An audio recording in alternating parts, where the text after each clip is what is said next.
जय हिंद दोस्तों। जैसा कि मैंने आपसे कल कहा था कि आज हम ऐसे का पेपर एनालाइज करेंगे। आप सभी जानते हैं कि यूपीएससी के मेंस का पेपर प्रारंभ हो चुका है। कल हमारा ऐसे का पेपर था, तो आइए हम ऐसे को पेपर को चेक करते हैं कि कैसे क्वेश्चन आए थे। जैसा कि आप स्क्रीन पर देख सकते हैं, ये ऐसे का पेपर है जो कि दो खंडों में विभाजित होता है, खंड ए और खंड बी। दोनों खंडों में से चार चार क्वेश्चन आते हैं, जिनमें से आपको एक ए खंड में से और बी खंड में से एक क्वेश्चन अटेंड करना होगा, यानी दो क्वेश्चन। आप उसी क्वेश्चन को अटेंड करेंगे जो कि आपको भली भांति आता हो, जिसको आप 1000 से और 1200 शब्दों में आराम से लिख सकते हैं। आइए चलते हैं अब हम क्वेश्चन नंबर 1 की तरफ। क्वेश्चन नंबर 1 कहता है जंगल सभ्यताओं से पहले आते हैं और रेगिस्तान उनके बाद आते हैं। इस क्वेश्चन को आप मल्टीपल डायमेंशन में लिख सकते हैं। जैसे कि मैं एग्जांपल देती हूँ, तो अगर जैसे हिस्ट्री बैकग्राउंड से अगर आप लिखते हैं तो इसमें प्राचीन सभ्यताएं जो हैं, जैसे सिंधु घाटी सभ्यता, मेसोपोटामिया की सभ्यता, मिस्र की सभ्यता, इंका और माया सभ्यता को कोट कर सकते हैं कि किस प्रकार ये भली भांति फली फूली और विकसित हुई, लेकिन अंधाधुंध संसाधनों के प्रयोग के कारण, लालच के कारण ये विनष्ट भी हो गई। और अगर हम भूगोल के दृष्टिकोण से लिखें तो जैसे अभी आप आधुनिक तौर युग में देखें तो जो मानवों द्वारा किए गए संसाधनों का अंधाधुंध और अनुचित प्रयोग किस प्रकार प्राकृतिक को नुकसान पहुंचा रहा है और प्राकृतिक आपदाएं प्रकट हो रही हैं हमारे सामने।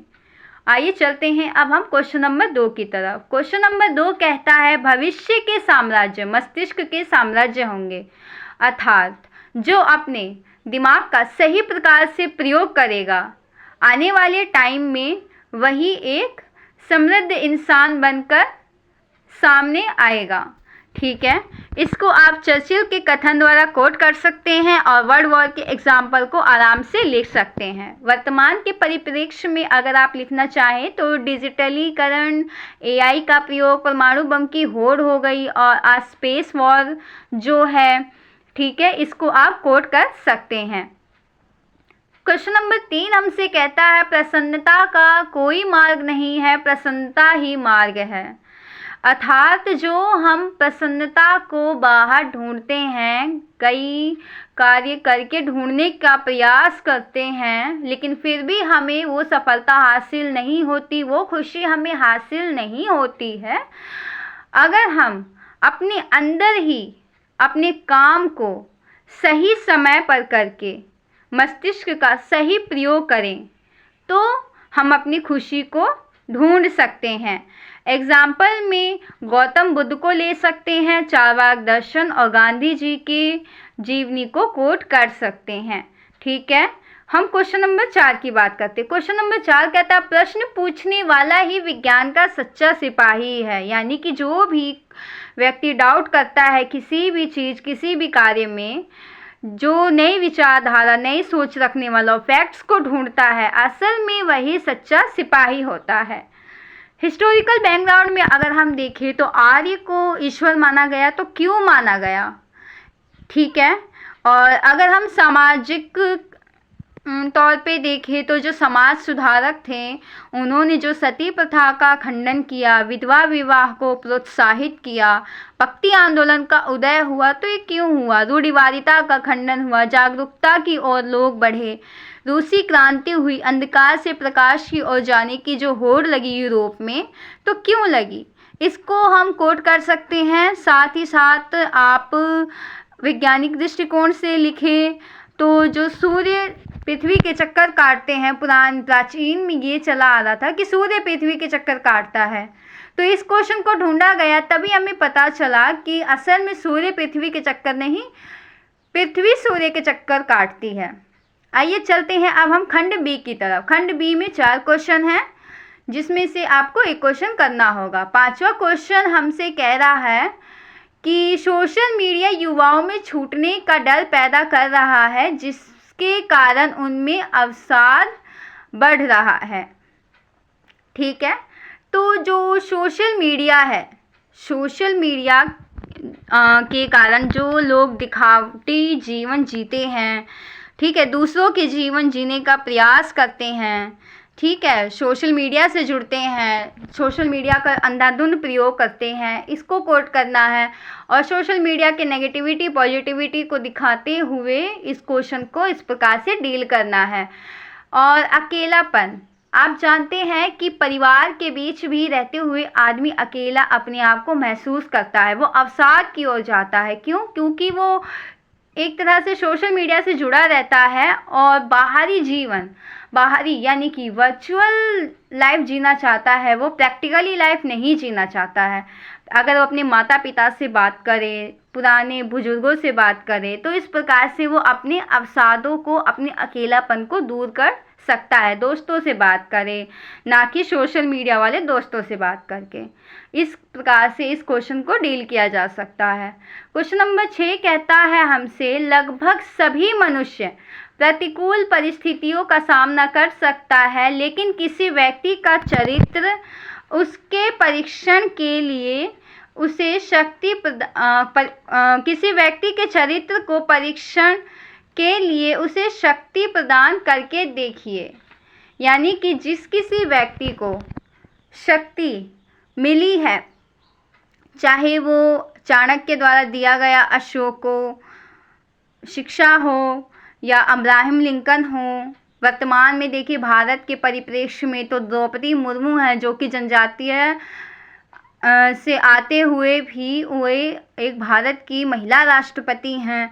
इसको आप कोट कर सकते हैं। और भारत के परिप्रेक्ष्य में भारत को ही देख लीजिए कि आज़ादी के भारत कहाँ पे स्थिति थी उसकी, और अपने आप को उसने सुधारते हुए आज वर्तमान में भारत एक विश्व गुरु बनकर उभरा है। इसको हम कोट कर सकते हैं इसमें, ठीक है। हमारा 7वां क्वेश्चन कहता है, व्यापक परिणाम वाले सभी विचार हमेशा साधारण ही होते हैं। यानी कि आप इसको कई डायमेंशनल में लिख सकते हैं। जैसे हिस्टोरिकल डायमेंशनल की बात करें तो जितनी भी क्रांतियाँ हुई, जितनी भी, चाहे वो रूसी क्रांति हो, फ्रांसीसी क्रांति हो, यूरोप की क्रांति हो, वो जटिलता से सरलता की ओर ही लेकर गई है। अगर पॉलिटिकल की दृष्टिकोण से देखें तो जो जातिवाद का खंडन हुआ, अधिकार प्राप्त हुए, तो क्यों प्राप्त हुए, कैसे प्राप्त हुए, ये जटिलता थी, कितनी जटिल थी कि जातिवाद का खंडन कैसे होगा। लेकिन बाबा साहब की कृपा से जातिवाद का खंडन हुआ, अधिकारों से हम परिचित हुए। इसको आप कोट कर सकते हैं। साथ ही साथ अगर हम इकोनॉमिक के दृष्टिकोण से देखें तो सभी विश्व में कहा जाता था कि जो ऑनलाइन पेमेंट है, यूपीआई पेमेंट है, वो उसमें भारत एक विफल देश साबित होगा।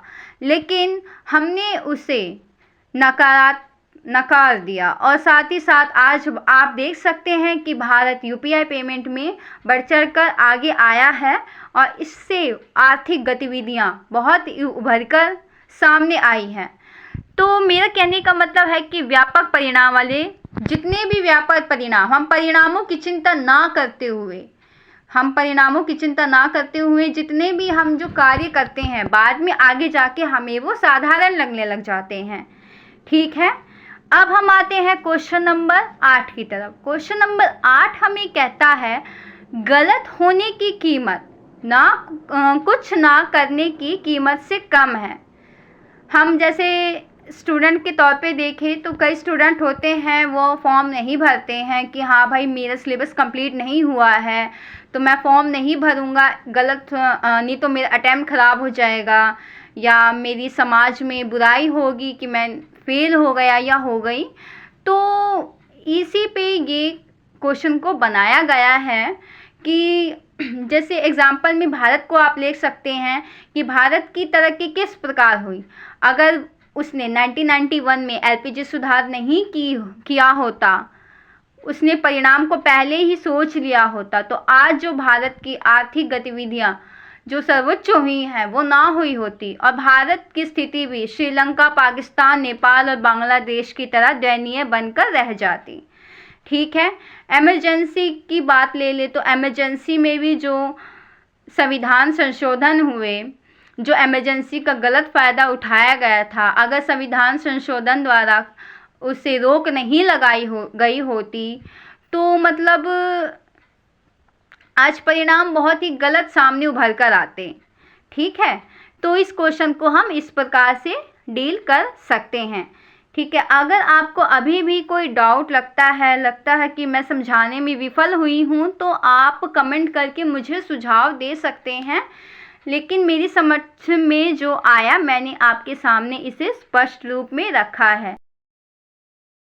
उम्मीद है आपको मेरे समझाने का तरीका समझ आया होगा यानी पसंद आया होगा। अगर फिर भी अगर आपको कोई डाउट होता है तो आप सुझाव दे सकते हैं नीचे कमेंट बॉक्स में। मैं अपनी अगली वीडियो में उसे अमल करने का प्रयास करूँगी। तब तक के लिए टाटा।